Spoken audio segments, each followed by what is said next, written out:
Selamat datang, mengikuti saya punya Samsung Galaxy S25 yang baru, dan saya akan membahas unboxing serta melihat sekilas perangkat dan spesifikasinya.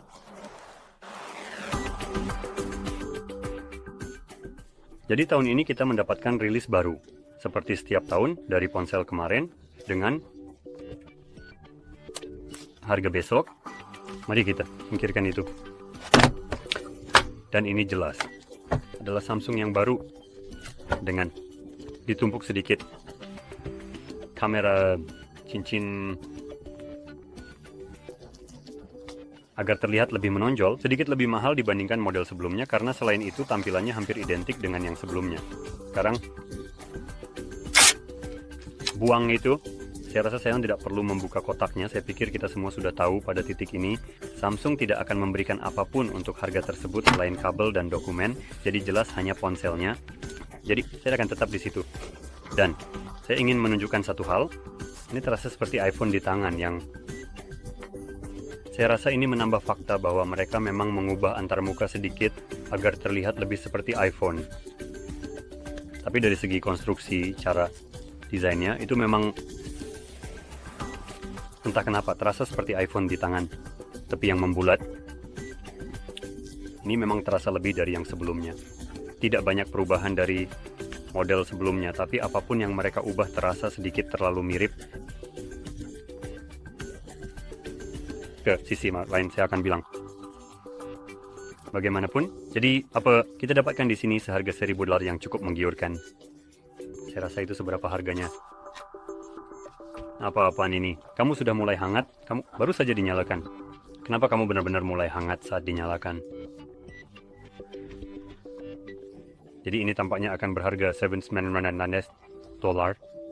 Sekarang saya benar-benar ingin memeriksanya lagi. Harga, mari kita lihat di Samsung.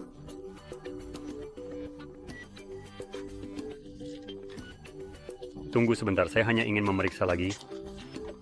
Jika informasi ini benar, telepon apa yang sebenarnya kamu coba jual padaku Samsung? Kenapa situsmu begitu jelek ketika berbicara tentang mana modelnya? Di mana modelnya? Jadi saya asumsikan ini adalah yang 25. Jadi ya, harganya sepertinya sudah termasuk pajak sekitar 1.000. Yang di Polandia harganya menjadi 399 PLN. Ya. Pada dasarnya adalah konversi 1 ke 4. Jadi harganya sekitar $1.000 bagaimanapun. Jadi setelah itu mari kita bicarakan tentang spesifikasinya. Dan di sini kita akan mendapatkan pada dasarnya seperti yang saya sebutkan, ponsel kemarin dengan harga besok $1.000. Dan mari kita mulai dari tampilan karena ini mungkin akan menjadi satu peningkatan yang mungkin sebenarnya terlihat. Jadi tampilan baru di sini akan lebih cerah, terlihat lebih baik. Ini akan menjadi layar LTPO AMOLED dinamis dengan refresh rate 120 Hz, sertifikasi HDR10+, dan kecerahan puncak 2600 nits. Hari ini dia juga memiliki rasio layar terhadap bodi sebesar 19,1% dengan 416 pixel per inci, meskipun GSM Arena biasanya tidak selalu benar dengan persentase tersebut, dan saya tidak memiliki cara untuk menghitungnya sendiri. Itu tapi tenang saja, bezel di sini telah dikurangi. Jadi kita memiliki lebih banyak layar dibandingkan sebelumnya, dan jelas itu akan membuat perangkat terlihat sedikit lebih modern. Ini juga dilapisi dengan Gorilla Glass Victus 2 di sudutnya. Namun dari video Jerry Rig Everything, tampaknya ini sudah merupakan penurunan kualitas. Jadi yang sebelumnya, barisan S, ternyata memiliki kaca yang berbeda. Generasi sebelumnya dari kaca ini yang lebih keras daripada yang ini. Jadi itu akan tergores. Pada tingkat yang lebih tinggi, jika kamu pernah melihat Jerry Rig, dia melakukan pekerjaan yang cukup fantastis dalam uji ketahanan. Jadi yang sebelumnya tampaknya memiliki ketahanan yang lebih baik dalam hal ketahanan gores dibandingkan yang ini. Jadi bagaimanapun itu dia, dan itu mungkin akan menjadi bagian terbaik dari ponsel ini. Sekarang kita bisa beralih ke yang mengecewakan seperti ukuran baterai. Kami melihat sebuah baterai 4000 mAh. Saya ingin menunjukkan bahwa ini adalah ponsel yang lebih kecil dengan layar 6,2 inci dan resolusi 1080p. Dan ini juga relatif tipis. Jadi mengingat mereka membuat versi ramping dari perangkat ini, saya tidak yakin seberapa ramping lagi mereka bisa membuatnya. Ini sudah cukup ramping. Lebih dari itu, lebih dari yang seharusnya. Saya lebih suka memiliki baterai yang lebih besar di sini daripada perangkat yang sangat tipis. Jadi 4000. Dan alasan mengapa ini hanya 4000 dan saya bilang hanya kita sudah di tahun 2025 adalah karena saat ini kita memiliki baterai berbasis silikon.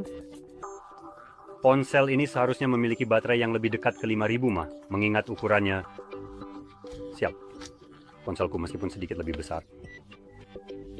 Memiliki baterai 6.3 ribu mAh dan itu karena menggunakan jenis yang lebih baru Samsung dengan harga premium mereka. Harga premium memutuskan untuk tidak memberikan hal terbaik dari situ, yang dalam hal baterai adalah baterai yang lebih besar dan jenis yang berbeda. Dan saya mengerti bahwa mereka mungkin terlalu takut baterai mereka akan mulai meledak lagi. Tapi demi Tuhan, jika kamu tidak bisa mengelola baterai agar tidak meledak di tahun 2025, mungkin kamu seharusnya tidak menjadi perusahaan terbesar di pasar. Entah kenapa. Dan lebih jauh lagi, ketika berbicara tentang baterai, ini menjadi semakin gila. Tidak hanya 4000 mah ini saja. Pengisian dayanya hanya 25 watt melalui kabel. Sekarang ini mendukung pengisian nirkabel 15 watt. Tapi hanya sebagai perspektif. Ini menghabiskan biaya sekitar setengah harga. Datang dengan spesifikasi yang hampir sama. Dan ini mendukung pengisian 80 watt. Dan dilengkapi dengan pengisi daya di dalam kotak. Jadi ini adalah jari tengah yang absolut dari Samsung kepada para pengguna. Dan jangan khawatir, kecepatan pengisian tidak menjadi jauh lebih baik antara generasi. Jadi perangkat seharga 1300 tertinggi seperti ini hanya mengisi daya pada berapa ya? 45 watt yang sangat konyol.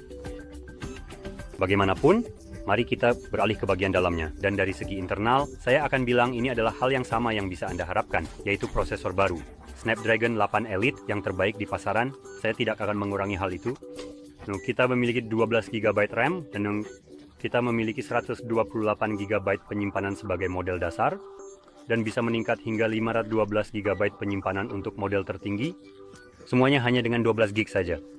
Semua dari mereka memiliki 12 GB RAM dan menggunakan tipe penyimpanan UFS 4.0. Di sini juga tidak ada penyimpanan yang dapat diperluas, jadi Anda tidak bisa memasukkan kartu SD di bagian bawah dan ya, itu pada dasarnya adalah semua yang ada di dalamnya. Sekarang hal terakhir adalah kameranya, yang seperti pada dasarnya setiap model perangkat ini dari tahun ke tahun, dan mereka berusaha untuk meningkatkannya.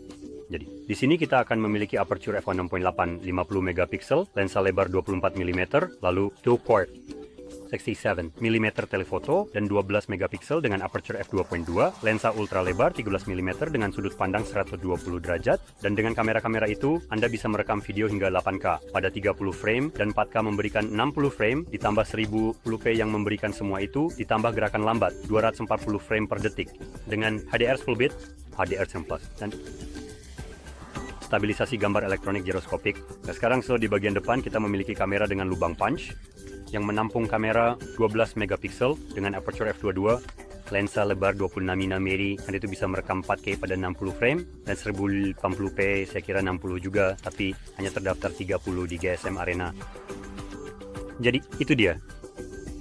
Jadi itulah yang kita dapatkan di dalam kotak dengan yang baru S20 untuk pada dasarnya $1000. Sejujurnya Anda mungkin juga bisa memilih yang lama karena fokus utama dari perangkat ini adalah lebih banyak AI, dan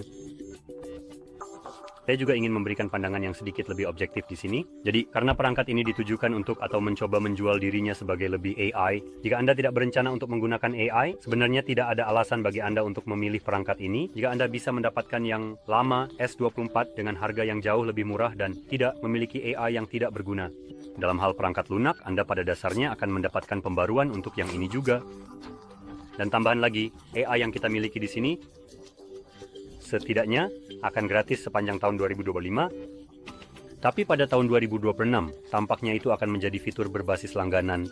Sekarang, saya kira tidak semuanya. Tapi, tetap saja, ketika Anda membeli perangkat ini, kita masih belum tahu pasti berapa harga yang akan ditetapkan di akhir tahun.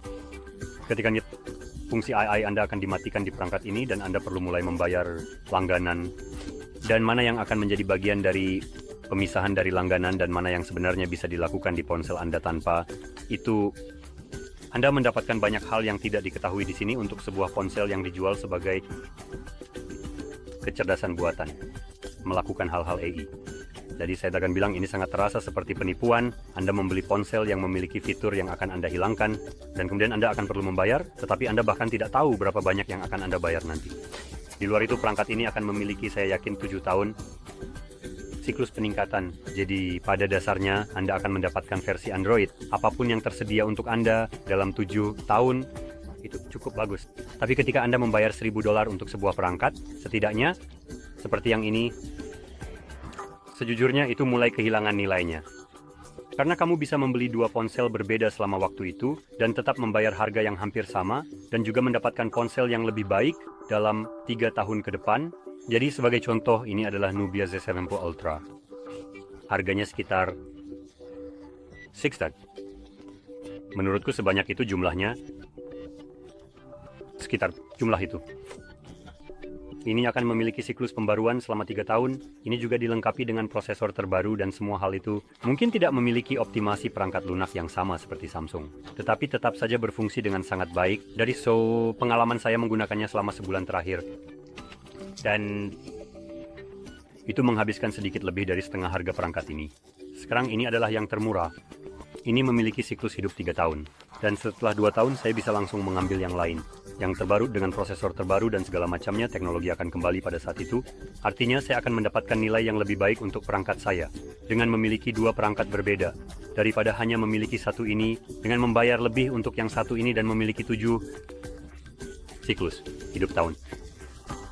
Itu tidak sebanding jika kamu benar-benar menghitungnya. Dan itu semakin tidak masuk akal ketika kamu mempertimbangkan bahwa ada perangkat seperti ini seharga $300. Pada titik itu, kamu sudah benar-benar membayar lebih untuk sebuah perangkat yang, saya setuju, itu tidak benar-benar memberikan banyak nilai untukmu. Jadi dengan itu sudah dibahas. Semoga kamu menemukan keluhan ini bermanfaat. Dan jika kamu melakukannya, jangan lupa untuk tekan suka, berlangganan, dan terima kasih telah menonton.